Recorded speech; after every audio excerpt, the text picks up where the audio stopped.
Assalamualaikum warahmatullahi wabarakatuh. Waalaikumsalam warahmatullahi wabarakatuh. Alhamdulillahil fattahil alim alladzi khalaqal insana fi ahsani taqwim. Asyhadu an la ilaha illallahul wahidul hakim wa asyhadu anna sayyidana Muhammadan abduhu wa rasuluhur raufur rahim. Allahumma shalli wa sallim ala sayyidina Muhammadinil karim al-munzali alaihi wa innaka la'ala khuluqin azim wa ala alihi wa ashabihi alladhina ataw rabbahum biqalbin salim. Amma ba'du. Qala Allah ta'ala fi kitabihil karim, a'udzu billahi minasy syaithanir rajim. Bismillahirrahmanirrahim. In tajtanibu kaba'ira ma tunhauna anhu nukaffir ankum sayyi'atikum wa nudkhilkum mudkhalan karima. Al-ayah. Shadaqallahul azim. Ibu-ibu sekalian yang dirahmati oleh Allah Subhanahu wa taala, pengajian kula masih membahas tafsir surat An-Nisa. Saniki sampun dugi teng ayat 31 ayat 31. Teng pundi Gusti Allah Subhanahu wa taala berfirman, a'udzu billahi minasy syaithanir rajim. Bismillahirrahmanirrahim.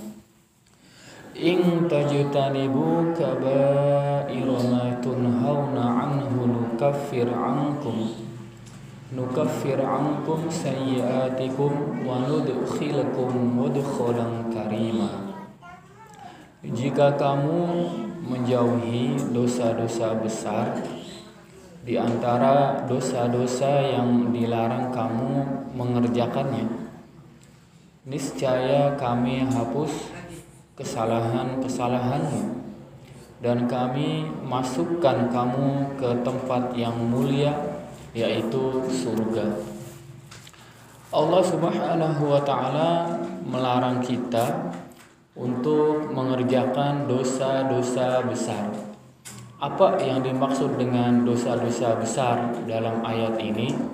Ada yang mengatakan bahwasanya dosa-dosa besar dalam ayat ini hanya ada 7 macam dosa besar, yaitu yang pertama berbuat syirik, yang kedua membunuh, yang ketiga sihir, yang keempat memakan riba, yang kelima memakan harta anak yatim, yang keenam lari dari medan pertempuran, dan yang ketujuh adalah menuduh wanita yang solehah, menuduh wanita baik-baik sebagai tukang zina, melakukan zina. Itu 7 macam dosa besar yang dilarang kita untuk mengerjakannya. Akan tetapi ada yang mengatakan juga bahwasanya macam-macam dosa besar yang dilarang oleh Allah Subhanahu wa taala itu bukan hanya 7 macam dosa tersebut, tapi lebih. Ada yang mengatakan 70, bahkan ada yang mengatakan 700 macam dosa besar. Pada intinya apa? Pada intinya kalau kita mampu menjauhi macam-macam dosa besar tersebut, maka apa janji Allah? Nukaffir ankum sayyi'atikum. Niscaya kami hapus kesalahan-kesalahanmu. Apa yang dimaksud dengan kesalahan-kesalahanmu? Maksudnya adalah dosa-dosa kecil akan dimaafkan oleh Allah Subhanahu wa taala. Jadi orang itu kalau dia mampu menjauhi macam-macam dosa besar, maka sebagai imbalannya adalah Allah akan menghapus, Allah akan mengampuni dosa-dosa kecilnya. Sebenarnya kalau kita mau melihat kepada siapa kita ini berbuat dosa, maka sebetulnya tidak ada yang namanya dosa kecil, itu tidak ada. Semua dosa adalah dosa besar. Kenapa? Karena kita adalah melakukan kesalahan, kita melakukan dosa kepada siapa? Kepada Tuhan yang maha besar, kepada Allah yang maha besar. Maka tidak ada yang namanya dosa kecil, tidak ada. Semuanya adalah dosa besar. Akan tetapi untuk mengelompokkan dan supaya kita paham mana dosa yang untuk dijauhi dosa besar dan mana dosa kecil, maka disebutkan bahwasanya dosa kecil itu ini, dosa besar itu adalah ini, seperti itu. Ya, seperti itu maksudnya. Kemudian wanudkhilkum mudkhalan karima, dan kami masukkan kamu nanti di akhirat kelak mudkhalan karima, ke tempat yang mulia, yaitu di mana? Di surga Allah Subhanahu wa taala. Di sini dibacanya mudkhalan. Ada yang membacanya madkhalan, ya. Jadi boleh membacanya madkhalan karima dan boleh membacanya mudkhalan karima. Jadi boleh dua. Ayat berikutnya, wala tatamannau ma faddalallahu bihi ba'dakum ala ba'd, dan janganlah kamu iri hati terhadap karunia yang telah dilebihkan oleh Allah kepada sebagian di antara kamu atas sebagian yang lain. Maksudnya apa? Maksudnya kata para ulama bahwasanya janganlah kita itu berangan-angan ingin memiliki hartanya orang lain. Ya, contoh misalkan tetangga punya motor, kita pengen mengambil motor tersebut, pengen mempunyai motor tersebut, nah itu tidak boleh. Atau tetangga punya barang berharga, ya emas dan sebagainya, kemudian kita ingin memiliki emas tersebut, akhirnya apa? Mencuri. Nah yang boleh itu adalah kita ingin mempunyai barang yang semisal itu. Kalau mengambil nggak boleh. Itu kata para ulama maksud dari ayat ini. Makanya kalau kita melihat ada tetangga kita yang mempunyai motor, mempunyai mobil, atau mempunyai emas yang banyak sekian gram gitu, maka boleh kita berdoa kepada Allah, Allahumma rzuqni, Allahumma a'tini mislahu. Ya Allah, berikanlah kepadaku harta benda yang semisal dengannya. Nah itu boleh. Tapi kalau iri hati yang tercela itu, misalkan kita ingin mendapatkan barang tersebut, ingin mengambil barang tersebut, nah itu yang tidak boleh. Itu yang dimaksud dengan iri yang tercela. Tuh seperti itu ya. Barangnya tetangga dewek dicolong, misal ya, motore tetangga dewek dicolong, emasnya tetangga dewek dicolong misalkan ya, atau HP ya, HP ngeletak. Biasanya kang baru keadaan rumah itu siapa? Tetangga. Ya enggak? Kapan misalkan tuan rumah itu pergi dari rumahnya, dari jam berapa sampai jam berapa? Kapan rumah itu kosong? Di mana naruh barang berharganya? Ya enggak? Di mana naruh HP, di mana naruh emas dan sebagainya? Itu tetangga yang tahu. Nah, ketika tuan rumah itu sedang keluar, tidak ada di rumah, maka sang tetangga langsung masuk ke rumahnya dan mengambil barang berharga tetangganya itu. Nah, itu yang tidak boleh. Namanya iri yang tercela. Tapi kalau dalam hati kita, ya Allah, saya juga pengen punya barang yang seperti itu, maka saya harus kerja keras dan saya harus berdoa kemudian tawakal. Nah, itu baru boleh. Tapi kalau iri yang tercela, misalkan ngambil, nyolong ya, nyolong barang tetangga dewek, nah itu yang tidak boleh. Lirijali nasibum mimmaktasabu, bagi laki-laki ada bagian dari sesuatu yang mereka usahakan. Nah, perhatikan ibu-ibu. Bagi laki-laki ada bagian, maksudnya apa? Ada pahala ya, mimmaktasabu, dari apa yang mereka usahakan. Walin nisa'i nasibum mimmaktasaban, dan bagi para wanita pun ada bagian. Bagian apa? Maksudnya pahala di akhirat dari hal yang mereka usahakan. Nah, perhatiin ana pertanyaan ke. Kan jare Gusti Allah, bagi laki-laki ada bagian pahala dari sesuatu yang mereka usahakan. Apa kira-kira amalane wong lanang sing wong wadon beli duwe ibu? Soalnya nih kene jare Gusti Allah, bagi laki-laki ada bagian pahala dari sesuatu yang mereka usahakan. Nah, pertanyaannya, apa amalan wong lanang kang tidak dimiliki oleh wong wadon? Ana beli kang bisa jawab ibu-ibu. Amalan wong lanang kang beli dimiliki dengan wong wadon apa? Bisa mboten jawabannya? Salat Jumat. Oh, wong wadon beli salat Jumat. Ya, apa maning Bu? Jihad. Ya, apa maning? Salat berjamaah. Apa maning? Menjadi wali. Apa maning? Menjadi saksi dan sebagainya. Nah, itu.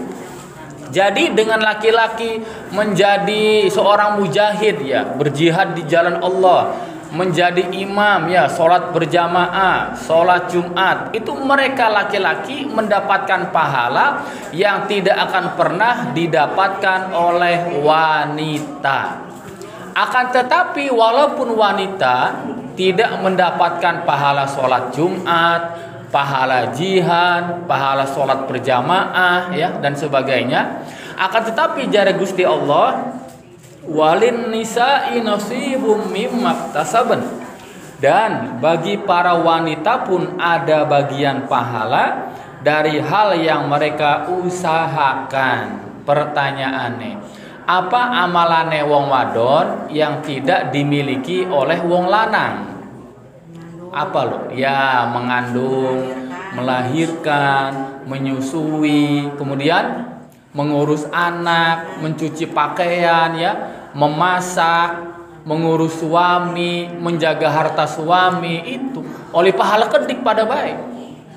Pulane ayat ini diturunkan adalah berkenaan dengan salah seorang dari istri Rasulullah Shallallahu Alaihi Wasallam yang bertanya kepada Rasulullah, wahai Rasulullah, aduhai sekiranya kami para wanita mendapatkan bagian pahala seperti pahala yang telah Allah tetapkan bagi para laki-laki.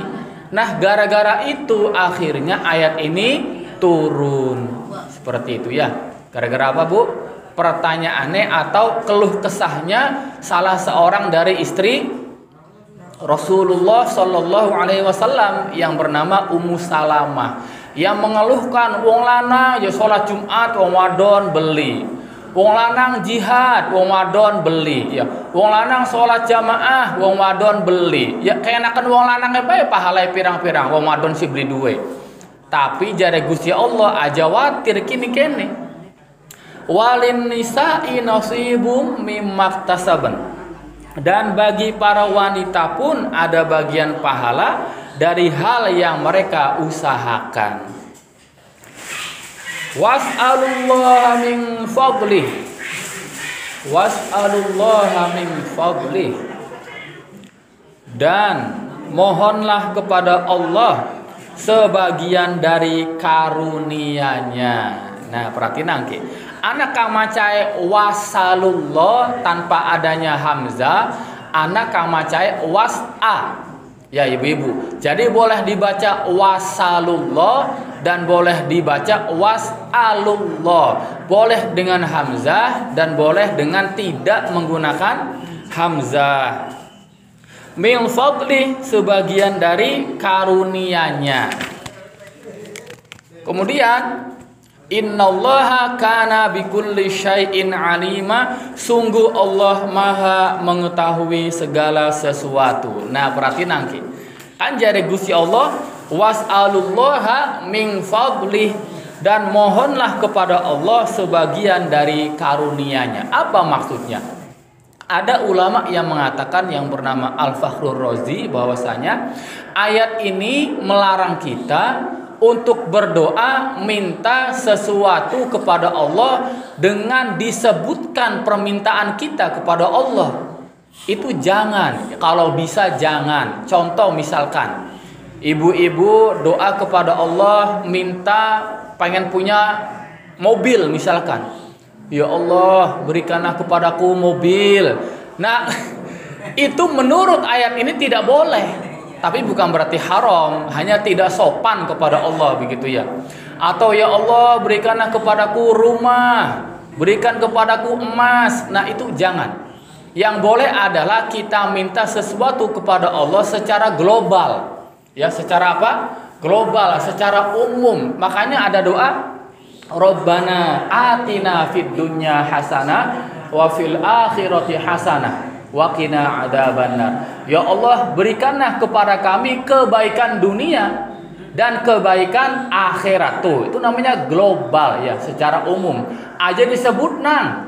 Ya, pengen emas, pengen rumah, pengen mobil, pengen apa maning, Bu? Pengen motor. Nah, itu jangan seperti itu ya. Kurang sopan ya, kurang adab kepada Allah Subhanahu wa taala. Ada jalur sehat situ. Jalur sehat parah. Itu sebenarnya sudah masuk Rabbana atina fid dunya hasanah. Kebaikan dunia termasuk sehat ya, panjang umur, rizki yang halal, yang barokah. Itu Allah sudah ngerti. Seperti itu udah tahu. Ya sudah ngerti Allah itu ya. Enggak perlu disebutkan ya. Pengen emas, pengen kin, pengen duit, wah macam-macam ya. Engko dawa pisan doae. Innallaha kana bikulli syai'in alima. Sungguh Allah Maha mengetahui segala sesuatu. Mengetahui apa, Bu? Mengetahui kebutuhan orang yang berdoa. Misalkan ibu-ibu doa kepada Allah minta apa, Bu? Minta kesehatan. Allah sudah ngerti. Allah sudah tahu. Minta apa lagi? Kebaikan dunia Allah sudah tahu. Mungkin pengen anak kang soleh, pengen rizki kang halal, kang barokah, pengen bocah sekolah sehat ya, dibiayai dan sebagainya. Pokoknya kebaikan dunia itu sudah ada semua. Allah sudah paham, sudah tahu semuanya. Ya. Iya, beli kudu jaluk maning sudah tahu. Jadi secara global, makanya doa sapu jagat ya. Doa sapu jagat, Rabbana atina fid dunya hasanah wa fil akhirati hasanah wa qina adzabannar. Ayat berikutnya, walikullin ja'alna mawaliya mimma tarakal walidani wal aqrabun walladzina aqadat aymanukum fa'atuhum nasibahum innallaha kana ala kulli syai'in syahida. Bagi tiap-tiap harta peninggalan kedua orang tua dan karib kerabat, kami jadikan pewaris-pewarisnya. Dan jika ada orang-orang yang telah bersumpah setia denganmu, maka berilah kepada mereka bagiannya. Sungguh Allah Maha menyaksikan segala sesuatu. Ayat ini diturunkan adalah berkenaan dengan peristiwa yang dialami oleh Abu Bakar As-Siddiq, di mana Abu Bakar ini beliau tidak mau memberikan nafkah kepada anaknya yang bernama Abdurrahman. Kenapa? Karena anaknya ini masih kafir, nggak mau masuk Islam. Maka Abu Bakar marah, Abu Bakar kecewa. Pokoknya saya tidak akan mau memberikan nafkah kepada anak saya, dan saya tidak akan mau memberikan harta warisan saya kepada anak saya. Akan tetapi ketika anaknya Abu Bakar yang bernama Abdurrahman telah masuk Islam, akhirnya turunlah ayat ini. Seperti itu. Bagi tiap-tiap harta peninggalan kedua orang tua dan karib kerabat, Itu ada apanya? Ada para pewarisnya. Misalkan yang meninggal orang tua, ada yang mewarisi anak. Yang meninggal anak, ada yang mewarisi siapa? Orang tua. Yang meninggal suami, ada yang mewarisi siapa? Istri, dan seterusnya. Akan tetapi dari masing-masing pewaris tersebut itu derajatnya berbeda-beda. Tentu kedudukan seorang anak lebih kuat daripada cucu. Kemudian derajat seorang ibu lebih kuat daripada nenek. Derajat seorang ayah lebih kuat daripada kakek. Derajat seorang paman kandung lebih kuat daripada paman yang seayah saja. Dan seterusnya. Jadi walaupun masing-masing ada pewarisnya, tapi derajatnya itu beda-beda. Walladzina aqadat aymanukum, dan jika ada orang-orang yang telah bersumpah setia denganmu. Nah, perhatiin. Jadi Gusti Allah, walladzina aqadat aymanukum, dan jika ada orang-orang yang telah bersumpah setia denganmu. Anak ulama yang mengatakan yang dimaksud dengan dan jika ada orang-orang yang telah bersumpah setia denganmu adalah istri. Istri kita adalah orang yang telah bersumpah setia dengan kita. Maka bagaimana? Fa'atuhum nasibahum, maka berikanlah kepada mereka bagian dari harta warisan itu. Kemudian innallaha kana ala kulli syai'in syahida. Sungguh Allah terhadap segala sesuatu dari amal-amal kalian itu syahida, maha menyaksikan. Maksudnya apa? Maha melihat semuanya. Ayat berikutnya, ar-rijalu qawwamuna 'alan nisa'i bima faddalallahu ba'dahum 'ala ba'din wa bima anfaqu min amwalihim. Kaum laki-laki itu adalah pemimpin bagi kaum wanita. Oleh karena itu Allah telah melebihkan sebagian mereka atas sebagian yang lain, dan karena mereka telah menafkahkan sebagian dari hartanya. Laki-laki adalah pemimpin bagi wanita. Kenapa? Karena laki-laki mempunyai kelebihan dibandingkan dengan perempuan, dengan wanita. Apa contohnya? Akal, ya. Akalnya laki-laki itu lebih kuat daripada akalnya perempuan. Akalnya laki-laki itu lebih sempurna daripada akalnya perempuan. Pulane punten, ya punten mawon. Walaupun nikene KB pengajian ke ibu-ibu KB ya jamaah.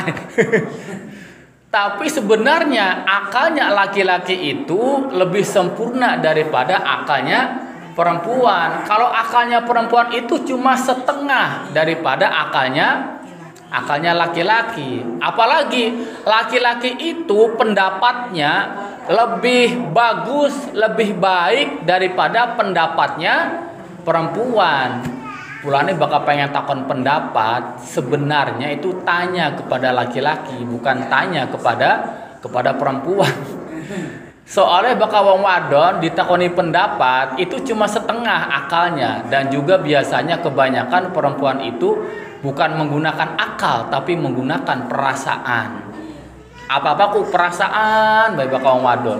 Yang ketiga, kelebihan laki-laki dibanding perempuan adalah kekuatan laki-laki itu lebih kuat, ya, lebih bagus daripada kekuatannya perempuan, terutama dalam hal ibadah. Pulane seharusnya yang namanya ibadah seorang laki-laki itu harus lebih kuat daripada ibadahnya perempuan. Wong lanang aja sampai kalah karo wong wadon. Nah, gara-gara tiga kelebihan inilah akhirnya semua nabi itu laki-laki, tidak ada nabi yang perempuan. Ya, itu alasannya kenapa nabi kok semuanya laki-laki bukan perempuan, ya. Nggak ada nabi perempuan, ya. Nabi semuanya laki-laki. Ya, tadi ada tiga alasan diantaranya, ya.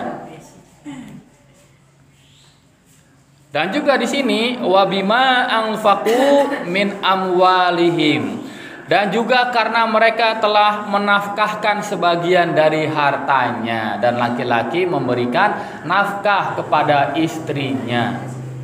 Fassolihatu, oleh sebab itu wanita-wanita yang soleh, maksudnya wanita-wanita yang taat kepada suaminya. Nah ini ibu-ibu, jadi ibu-ibu harus taat kepada suaminya. Yang laki kita ngupai duit titik ji.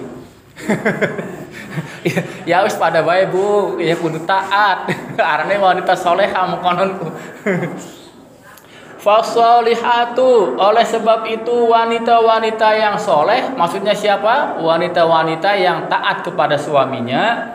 Qanitatun, adalah yang taat kepada Allah, taat kepada suami, taat kepada Allah, beribadah. Hafizatul lil ghaibi, dan menjaga diri ketika suaminya tidak ada. Nah ini, jadi jangan sampai ketika suaminya tidak ada kemudian berbuat selingkuh, ya, metu tidak izin, jalan-jalan tidak izin kepada suaminya, menggunakan harta suaminya dengan sembrono. Nah itu jangan seperti itu. Bima hafizallah, karena Allah telah menjaga mereka, menjaga perempuan itu. Maksudnya apa? Maksudnya adalah Allah telah memerintahkan kepada laki-laki untuk mencintai perempuan, menyayangi perempuan, menghormati perempuan, menjaga perempuan. Nah, akhirnya laki-laki mencintai, menyayangi, menjaga perempuan. Nah, sebagai imbalan bahwasanya perempuan ini telah dijaga oleh Allah, maka perempuan harus menjaga hak-haknya suami. Di antaranya apa? Ketika suami tidak ada, jangan keluyuran, ya, jangan berbuat selingkuh, jangan berzina, jangan keluar rumah tanpa izin, apalagi jalan-jalan gitu ya. Nah, itu perempuan, hati-hati ya, jangan sembarangan. Lamun pengajian pripun? Kalau pengajian ya bagusnya izin dulu kepada laki-laki, ya, kepada suaminya, dan pasti suaminya juga mengizinkan, karena untuk pengajian bukan untuk jalan-jalan. Namun jalan-jalan berarti apa? Ngentok nang duit, ya, duit mung-munge nganggo jalan-jalan. Nah itu tidak boleh oleh suaminya begitu, karena pas-pasan uangnya, ya Bu. Wallati takhafuna nusyuzahunna, wanita-wanita yang kamu khawatirkan nusyuznya, fa'izuhunna, maka nasihatilah mereka. Ayat ini diturunkan adalah berkenaan dengan sebuah peristiwa yang dialami oleh anak perempuannya Muhammad ibnu Salamah, di mana anak perempuannya Muhammad ini suaminya adalah bernama Sa'ad ibnu Rabi'. Nah, Sa'ad ini telah menampar, telah memukul, telah menempeleng istrinya. Apa gara-garanya? Gara-garanya adalah istrinya tidak mau diajak tidur bareng. Itu ya, tidak mau. Mungkin akhirnya Sa'ad ini marah. Akhirnya istrinya ditempeleng hanya karena tidak mau tidur bersama. Kang arane wong wadon seumpama ngambek, konon ya, tidak mau tidur bersama, mungkin karena duitnya kurang. Ya. Nafkahnya kurang. Yang seharusnya sehari 200.000 cuma dipai 10.000, konon kesedina. Cuma dibayar 20.000. Akhirnya ngambek, ya, wajar. Nah, di sini istrinya Sa'ad itu ngambek, ya, tidak mau diajak tidur bersama. Akhirnya apa? Ditempeleng oleh suaminya yang bernama Sa'ad. Nah, kemudian si wanita ini mengadu kepada Rasulullah Shallallahu Alaihi Wasallam. Minta apa?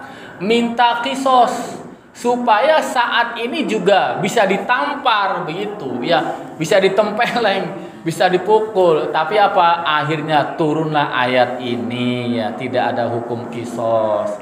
Nah, maksudnya begini, seumpama ada perempuan yang tidak mau taat kepada suaminya, ada perempuan yang tidak mau diajak tidur dengan suaminya, maka bagaimana? Jare Gusti Allah, fa'izuhunna, maka nasihatilah mereka. Dinasihati, jangan seperti itu istriku, nanti Allah murka, nanti Allah marah. Nah seperti itu, dengan cara ditakut-takuti dan juga dengan cara menyampaikan pahala seperti itu. Wahai istriku, kalau engkau mau taat kepada suamimu, maka pahalanya begini, begini, begini. Sebaliknya, kalau kamu tidak mau taat kepada suamimu, maka ancamannya begini, begini, begini. Nah, dinasihati ya, aja dipukul ya, aja ditempeleng. Wahjuruhunna fil madaji', dan pisahkanlah mereka di tempat tidur. Nah, sekarang begini. Seumpama ada seorang istri sudah dinasehati oleh suaminya supaya taat kepada suaminya, tapi sang istri masih membangkang, maka bagaimana? Nah, ini jare Gusti Allah, wahjuruhunna fil madaji', dan pisahkanlah mereka di tempat tidur alias pisah ranjang. Oh, kalau begitu saya harus jauh dari istri saya. Tidak satu ranjang, tidak satu selimut, ya, beda kamar, tapi tetap masih satu rumah. Ya mungkin istrinya tidur di kamar, suaminya tidur di ruang tamu, aja turun di WC, ya bu. Suaminya tidur di ruang tamu, nah itu namanya pisah ranjang, gitu ya. Itu pilihannya kedua. Kemudian wadribuhunna, dan pukullah mereka. Nah sekarang begini, ada seorang istri yang membangkang kepada suaminya, dinasehati nggak bisa, tetap membangkang. Kemudian pisah ranjang nggak bisa, masih membangkang juga. Maka pilihan yang ketiga adalah wadribuhunna, pukullah mereka para istri kalian itu, wahai laki-laki. Pukulnya bagaimana? Jare Gusti Allah dipukul nih gini ya. Wadribuhunna, bagaimana cara memukulnya? Cara memukulnya adalah jangan dengan menggunakan tangan kosong. Jangan dipukul dengan menggunakan tangan kosong, jangan ditempeleng, tapi dipukul dengan menggunakan kain yang sekiranya mungkin kain itu empuk dan tebal seperti itu. Ya, handuk mungkin ya, handuk ya. Handuk itu kan kain ya, kain yang tebal. Nah, itu kalau sudah tebal dilipat lagi, lebih tebal lagi. Nah, jadi mukul kepada istri itu adalah dengan menggunakan handuk. Dan yang dipukul adalah bukan bagian wajah, bukan bagian kepala, tapi yang dipukul mungkin kakinya, mungkin tangannya, mungkin punggungnya gitu ya. Itu yang dipukul ya. Jangan dipukul mukanya, ya wajahnya atau kepalanya, jangan.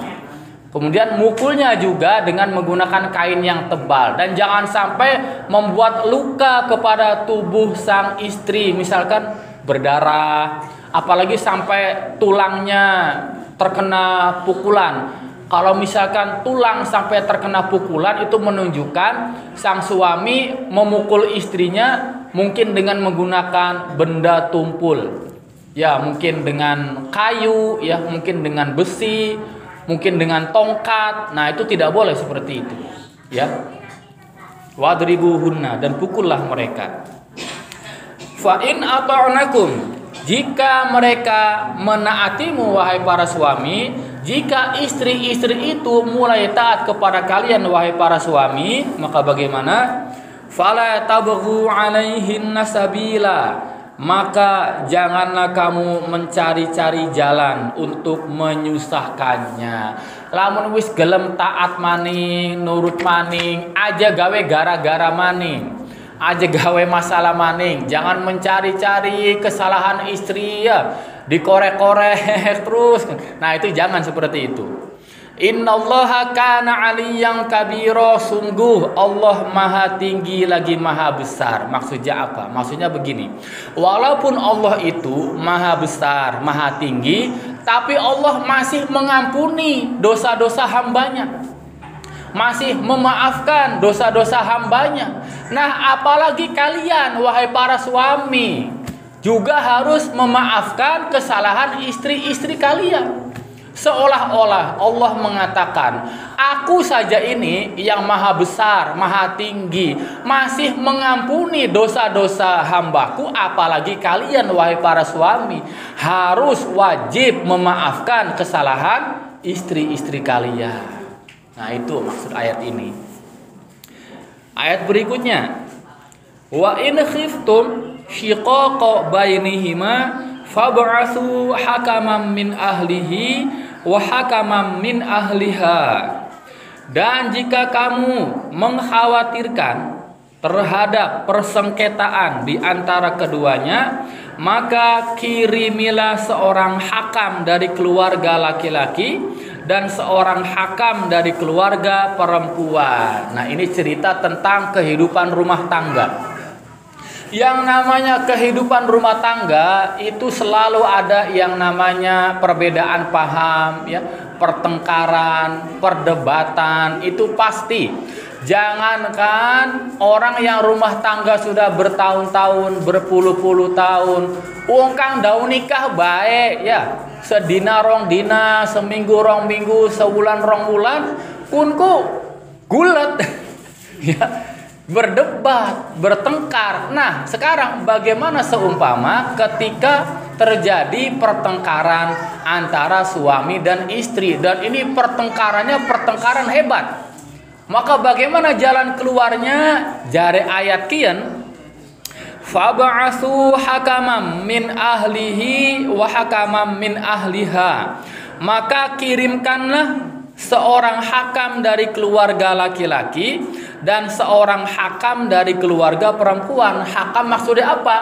Hakam maksudnya hakim, orang yang menjadi penengah. Nah, ini kene, orang yang menjadi penengahnya adalah yang satu dari keluarga laki-laki, yang satu dari keluarga perempuan, tapi dipilih. Jangan sembarangan orang. Orang yang dipilih sebagai penengah adalah betul-betul orang yang soleh, ahli ibadah, tahu ilmunya, ya, soleh, bukan orang ecekewer, bukan orang sembarangannya, tapi orang yang soleh. Tapi pertanyaannya, kenapa kok dipilih seorang penengah dari keluarga masing-masing, bukan dari orang lain begitu? Kenapa dari keluarga? Karena hanya keluarga yang mengerti kepada sifatnya masing-masing dari suami istri tersebut. Tuh, seperti itu. Misalkan dari keluarga laki-laki. Nah, siapa yang paling mengerti si suami tersebut? Adalah kakak perempuannya mungkin, atau kakak laki-lakinya. Ya enggak? Atau mungkin sepupunya, atau mungkin bapaknya, atau mungkin ibunya. Sekarang siapa yang paling mengerti tentang karakternya seorang istri? Ya, keluarganya, bisa ibunya, bapaknya, kakaknya, adiknya. Nah, makanya penengah itu harus dari keluarga masing-masing. Tapi misalkan begini, terpaksa seorang penengah bukan dari keluarga, tapi dari orang lain, maka bagaimana? Nah, di sini, yurida islahay yuwaffiqillahu bainahuma. Jika kedua orang hakam itu bermaksud mengadakan perbaikan, niscaya Allah akan memberikan taufik kepada suami istri tersebut. Nah, sekarang begini, seumpama seorang hakamnya, penengahnya itu adalah dari orang lain, bukan dari keluarga, maka masing-masing dari penengah itu adalah harus mengorek informasi dari masing-masing suami dan istri tersebut. Misal begini, seorang penengah yang mewakili suami misalkan, maka penengah ini mengorek informasi kepada si laki-laki, kepada si suami, sebenarnya apa yang terjadi, apa masalahnya gitu, awal mulanya bagaimana, ceritanya bagaimana, terus kan kira-kira detail. Begitupun dengan hakam yang mewakili dari perempuan, mengorek informasi dari sang perempuan, bagaimana awalnya, ceritanya, dan sebagainya. Kemudian setelah mendapatkan informasi yang akurat, yang detail, maka dua orang hakam, dua orang penengah ini bertemu, mengadakan pertemuan. Ini ceritanya begini. Jadi enaknya bagaimana nih? Apakah enaknya terus melanjutkan hubungan atau enaknya cerai. Nah, seperti itu.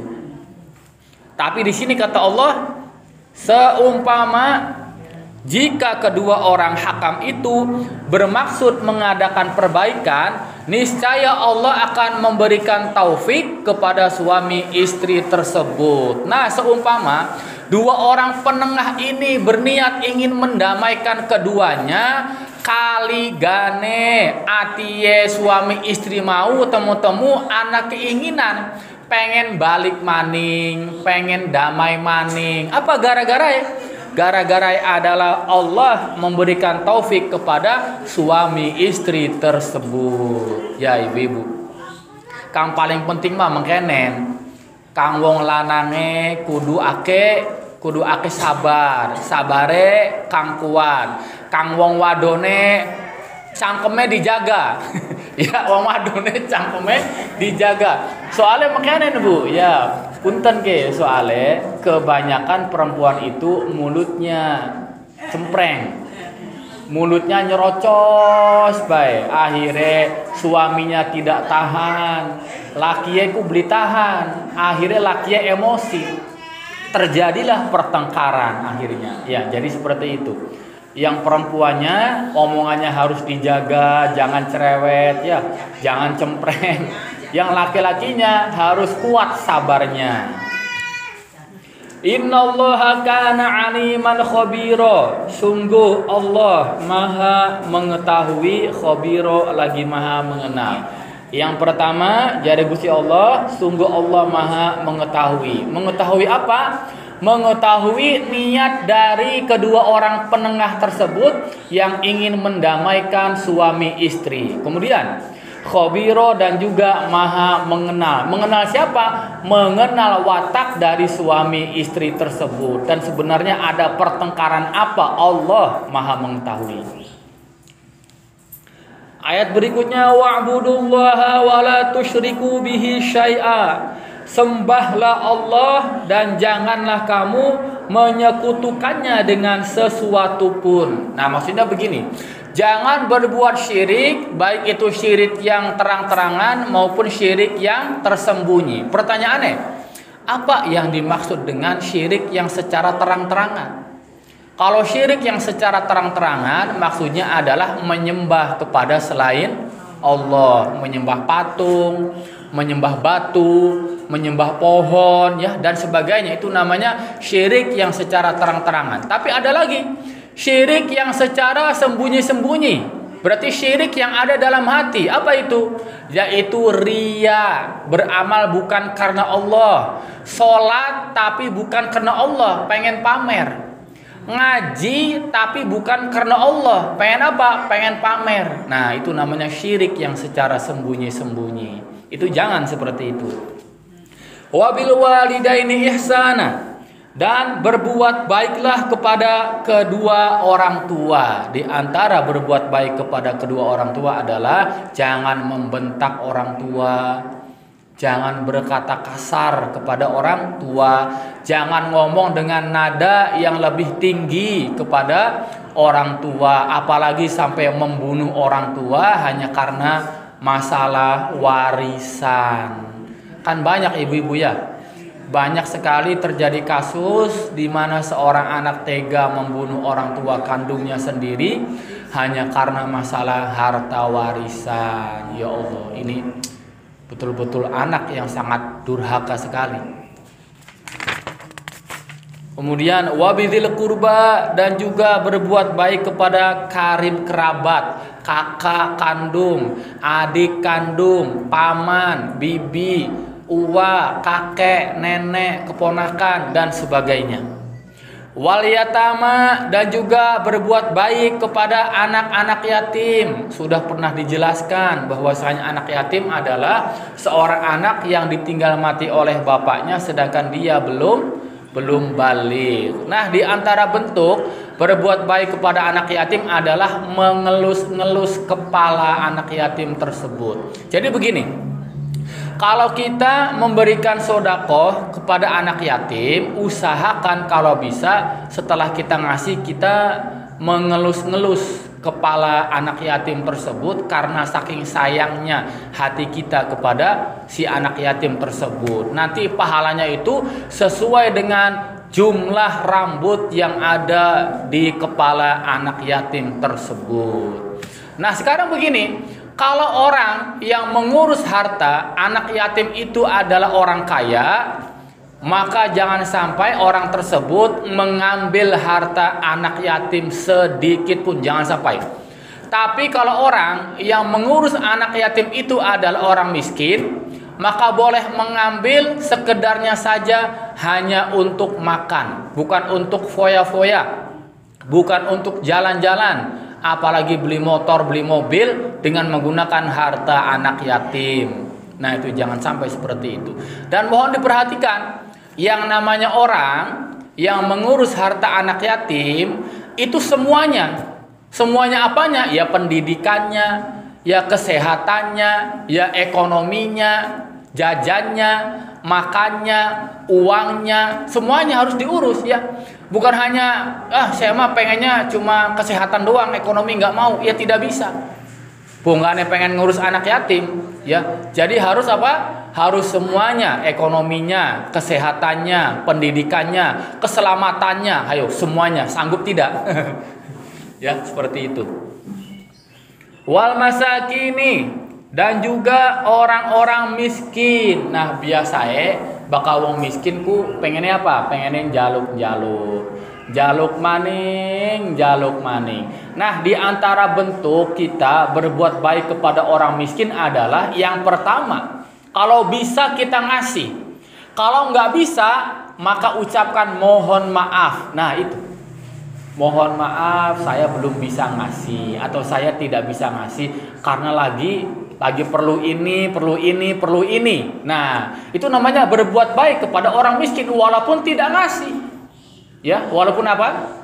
Walaupun tidak ngasih, yang penting ada kata maaf. Mohon maaf dengan lemah lembut. Itu dari bentuk berbuat baik kepada orang miskin, mohon maaf.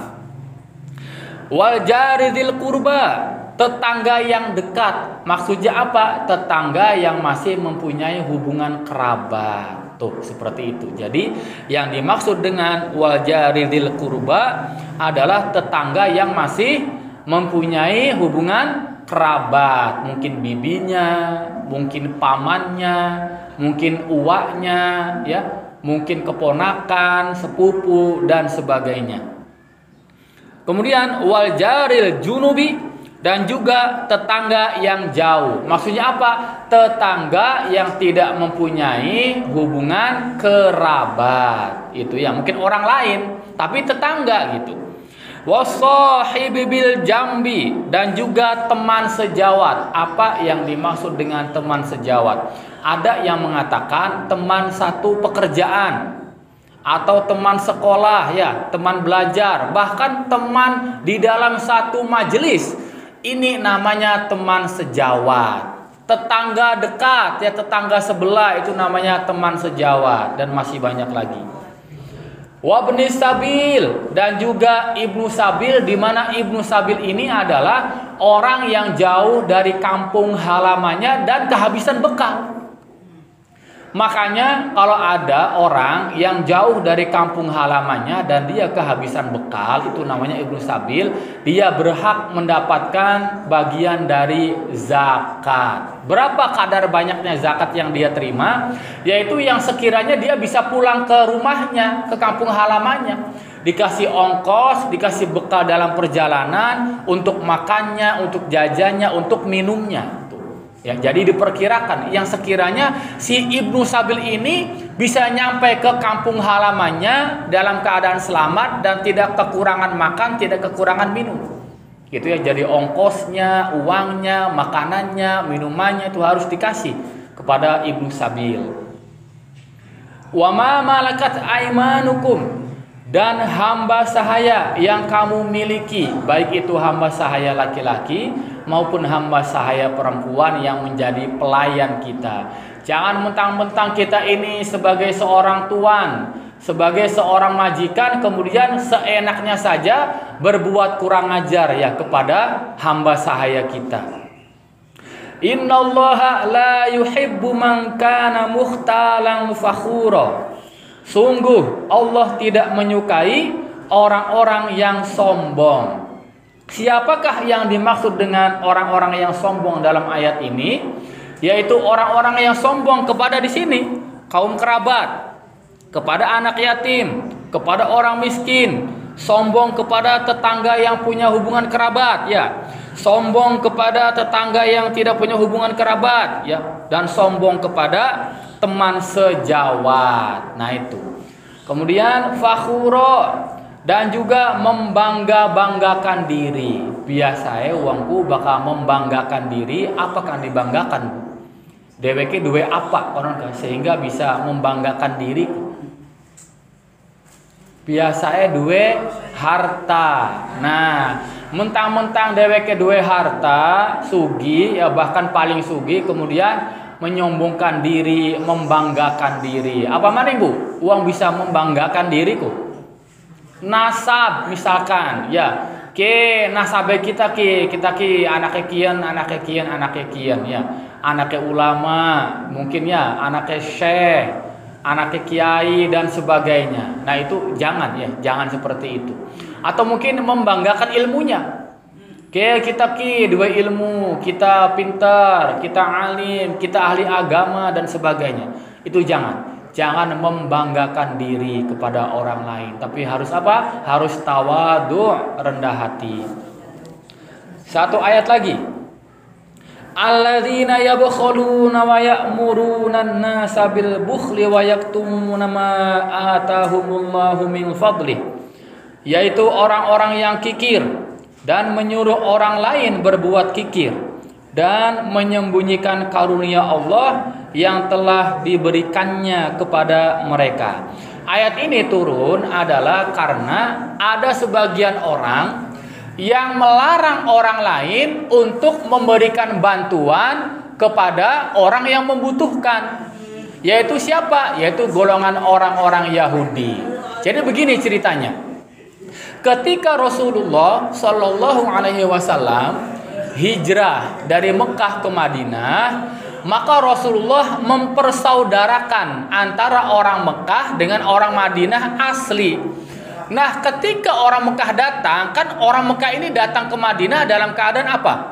Dalam keadaan tidak punya apa-apa, tidak punya harta, tidak punya uang, tidak punya rumah, ditinggalkan semuanya di Mekah, ditinggalkan. Datang ke Madinah dalam keadaan tidak punya apa-apa. Nah, makanya seharusnya yang menjadi orang Madinah ini menolong orang Mekah.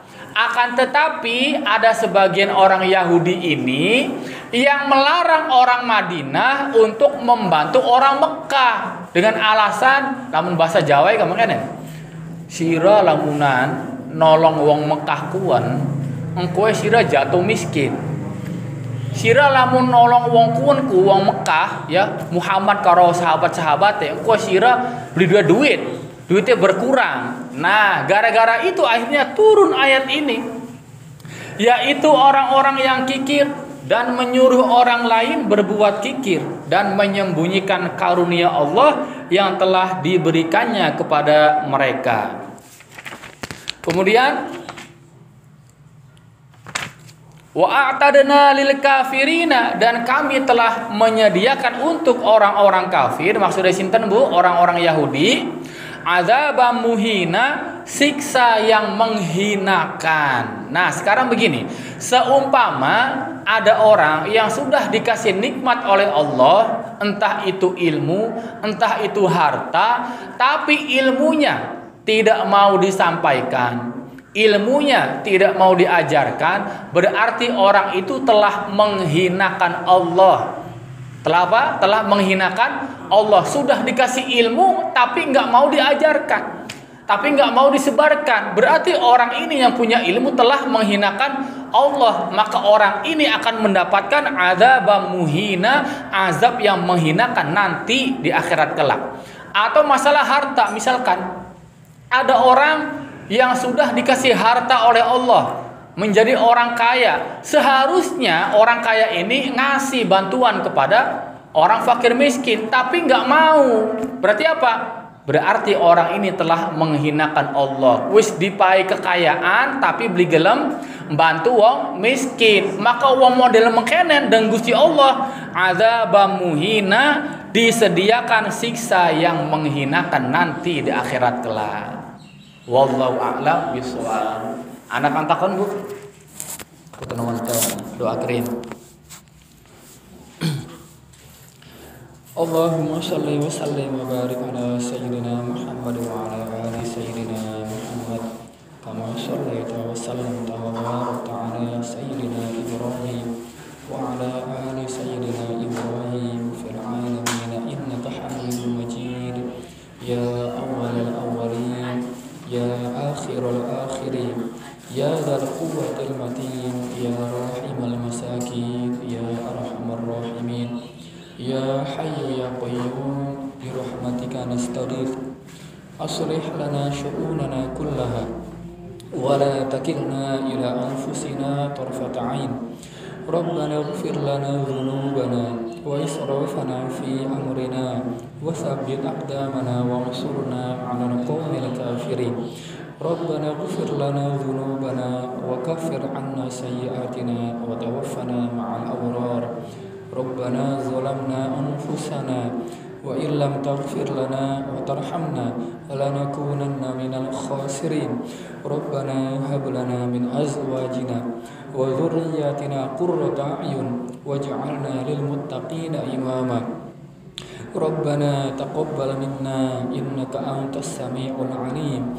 wa tub 'alaina innaka antat tawwabur rahim Allahumma faqihna fid din wa 'allimna ta'wil wahdina ila sawa'is sabil Allahumma hdina wahdi bina wahdina jami'a waj'alna sababan liman ihtada Allahumma ya muqallibal qulub tsabbit qulubana ala dinik Allahumma ya musarrifal qulub sarrif qulubana ala ta'atik hasbunallahu lima ahammana hasbunallahu liman adana hasbunallahu liman hasadana hasbunallahu liman makara bina hasbunallahu min jami'i khalqi hasbunallahu wa ni'mal wakil ni'mal maula wa ni'man nasir Rabbana atina fid dunya hasanah wa fil akhirati hasanah wa qina adzaban nar wa sallallahu ala sayyidina Muhammad wa ala alihi wa sahbihi ajma'in walhamdulillahi rabbil alamin al-fatihah A'udzu billahi minasy syaithanir rajim bismillahirrahmanirrahim alhamdulillahi rabbil alamin Ar-Rahmanir Rahim Maliki Yaumiddin Iyyaka na'budu wa iyyaka nasta'in ihdinas siratal mustaqim siratal ladzina an'amta 'alaihim ghairil maghdubi 'alaihim waladdallin Amin Wassalamu alaikum warahmatullahi wabarakatuh